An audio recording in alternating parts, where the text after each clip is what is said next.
কিমান টকা খুজিছিল আপুনি কিমান দিন ধৰি টকা ব্যৱসায় কিমান টকা খুজিছিল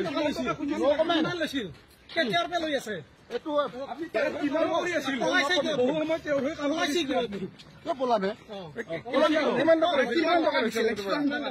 মই তেওঁতো জানে তো জনসাধাৰণ আমাৰ অসমীয়া কাৰণে খিলঞ্জীয়া অসমীয়া কাম কৰিব নিদিয়ে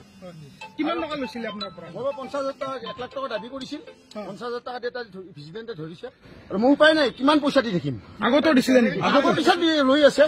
এতিয়ালৈ কিমান দিলে এতিয়ালৈ কিমান দিলে আপোনাৰ বাহিৰে আৰু বেলেগৰ পৰা কিমান টকা খুজিছিল আপুনি কিমান দিন ধৰি টকা ব্যৱসায় কিমান টকা খুজিছিল কিমান লৈছিল কেতিয়াৰ পৰা লৈ আছে এইটো কিমান কৰি আছিল বহু সময় তেওঁ হৈ কাম কৰিছে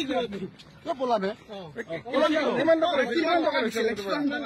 মই তেওঁতো জানে তো জনসাধাৰণ আমাৰ অসমীয়া কাৰণে খিলঞ্জীয়া অসমীয়া কাম কৰিব নিদিয়ে কিমান টকা লৈছিলে আপোনাৰ পৰা মই 50,000 টকা 1 লাখ টকা দাবী কৰিছিল 50,000 টকা এটা প্ৰেচিডেণ্টে ধৰিছে আৰু মোৰ উপায় নাই কিমান পইচা দি থাকিম আগতো দিছিলে নেকি আগৰ পইচা লৈ আছে এতিয়ালৈ কিমান দিলে এতিয়ালৈ কিমান দিলে কিমান দিলে আপোনাৰ বাহিৰে আৰু বেলেগৰ পৰাও লৈছে নেকি তেখেতে